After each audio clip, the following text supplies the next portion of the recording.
The black Gen Pop sweaters is fire. With the red Gen Pop logo, you heard? It's hitting. Then that C74 Scully Animal Lessons Adolescence at War, you heard? Fat vegetarian rain jacket in case you eating a falafel in the rain. Them tees is coming for the summertime, you heard? Those is bussin'. I need about 5 of those. Peach Boy Prison Gang joint. It's like my favorite logo right here. Prison Gang joint. That's hard. Word is bond. Ooh, that lime neon lime Scully, you heard? That's going with them Air Max, baby. I'm rocking that with the Max, baby. You heard? That's fire. Brooklyn, don't dilute us. You heard me? Don't dilute us. This Brooklyn. But you could see all his veins and, mate, that scream. I'll never forget that scream.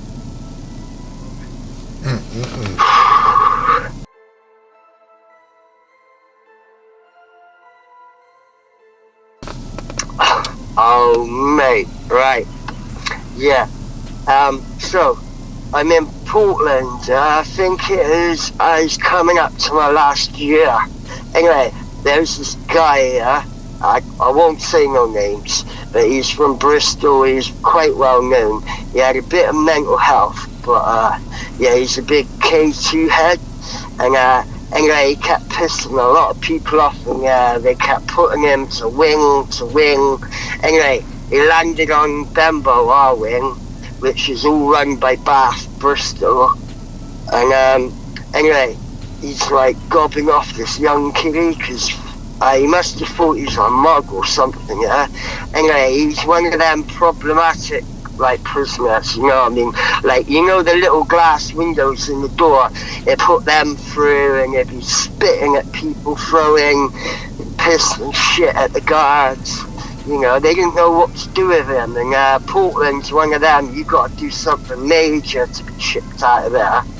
Anyway, so he's put his window through, and he's calling this kid a nonce and a pedo and that, and we're like, mate, you can't stand for that.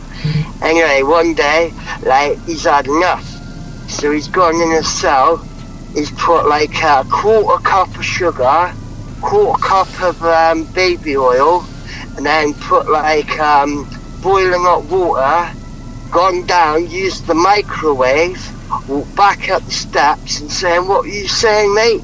And as he's come to the window, he's bashed it in mate's face, yeah? And I swear down, that scream will never leave me. I still hear that at night sometimes, right? All I can say is put his both hands up to his face, and as he pulled his hands away, you know when, like when you were younger and you had got over the broad and they got like fucking bare makeup on, and they're like, you know, leave that face imprint on the fucking pillow, with the eyelashes, the fake eyelashes and all that, and then you can see their face on the pillow. Well, literally, as he pulls his hands away, his eyelids come off, his part of his nose come off, and like, I don't know how to explain it unless you see it, mate, but it's like, as he pulled his hands away, it's like spaghetti between his hands and his face. And like, you know, it's like, it didn't quite get down to the white meat, but you could see all his veins and, mate, that scream. I'll never forget that scream. Did you ever get to see him after that?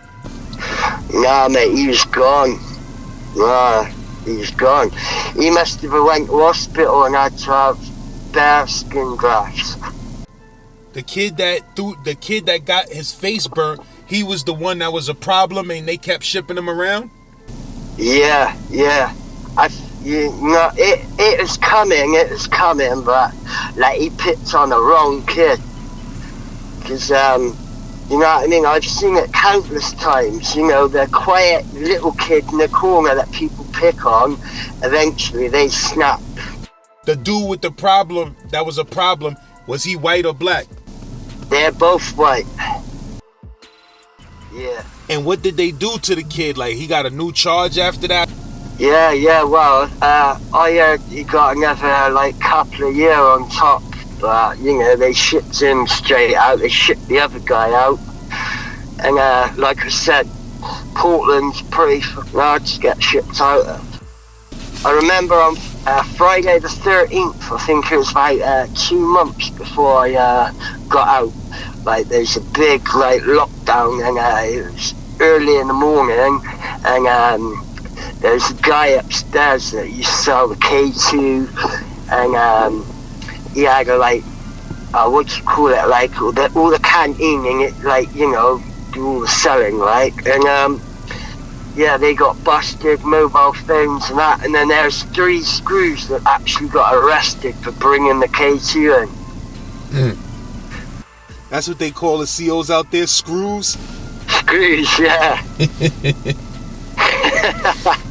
What do they call them at yours? Turnkeys, you know? Or is it a turnkey? You know, we just really call them police, man. Yeah. But no, I heard that term screws before too. Yeah, we call the ones in jail screws, and then obviously the ones on beat on the road, they're the cops, the pigs, etc. You know what I mean? Yeah. Most people call them screws.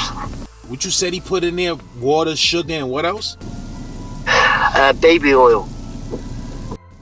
And put it in the microwave? Yeah, right. He basically put, he even said he put like a quarter, you know the little prison cups you get, yeah? Right, so he's put a quarter of sugar, he's put a nice decent amount of fucking baby oil in there, boiling hot water, and then he's put it in the microwave about 2-3 times. Pretty intense, that one. I still, every now and again, I hear that scream in my head, and it just sends shivers down the spine. Pretty deserved it, but, you know, still. How was that scream, though, like? You know one of them women screams on, like, a horror film, and they go, ah! Like, you know, they're, like, really high-pitched, but, like, there's, oh man, you could hear the agony. It carried on for about 5 minutes. You didn't stop screaming. And like, you know what it's like in jail, it echoes, don't it? So every motherfucker heard that one. Damn. But you know what? It took at least 10 minutes for the screws to even come down and fucking see what go on. Yeah, they weren't bothered at all, because he was such a problem person, you know what I mean? They just didn't care. He had it coming, because he was one of them that, like, throw piss and shit at the screws and that. So that was, like, where that happened, that was, like, the box? No, that was on our wing, Bembo. You know what I mean? He'd been to the box, caused trouble down there. They didn't know what to do with him. And because our wing was pretty quiet, because we had our little things going on, you know, they thought, oh yeah, we'll chuck him in there. And, yeah. Well, it didn't end good. I'll tell you another story quickly, if you want, that really stuck in my mind. Reading, it was young offenders, yeah, and that, it's always kicking off down there. There were two brothers, and they were from Kent, just before you get to London, right? One was like, they had different dads, I think, same mum, but you could tell one looked more like tall. They're white kids, they're tall. One had like, he looked more Italian sort of type, where the other one was short, stocky. Yeah, one was the muscle, the other ones that had the looks and the brains. Yeah. Anyway, he gets caught shagging a woman's screw. Yeah, so they ship him out, and his brother, he had mental health. So he's like, no, I want to be with my brother. If not, I'm going to kill myself, blah, blah, blah. And the screw's like, well, whatever, you know what I mean? You know? So, anyway, come next morning, like a load of us walking up the steps to the top tier to get our breakfast, and then you go down the bottom steps to get. That's how it goes in Reading, yeah. You got to go all the way at the top and then come back down the bottom steps, yeah. Anyway, so we're like lining up for our breakfast, and that he's come running outside. Goes, I told you, if I can't be with my brother, I'm going nowhere. So he pulls out a big fucking razor blade, cuts both his wrists, and the blood just went everywhere. But he survived, and that was another. You know what I mean? And people wonder why we have PTS. You know what I mean? Like, seeing shit like that ain't normal. Like, you get the light blood, don't you, from when someone does a little scratch on themselves, but if they hit that artery or a main vessel, it's like black. And the smell, you know yourself, you've been there. I don't know how to... Did the dude pass out? Yeah, he collapsed within like half a minute. Because he actually went up his wrist, not across. But luckily, well, I don't know how, but he survived. But you know, a couple of the lads and that, he used to hang about with us, and like we looked after him, but he was our muscle, you know what I mean? He's our dude. They came in and saved them? They saved the dude though? No, the prisoners were wrapping loads of shit around his fucking arms and that, yeah? And we like tied a pair of fucking trackies around both arms at the top to cut the supply off, and then wrapped the cuts up, and then the screws come in. And yeah, he survived, thank God. That's crazy, bro.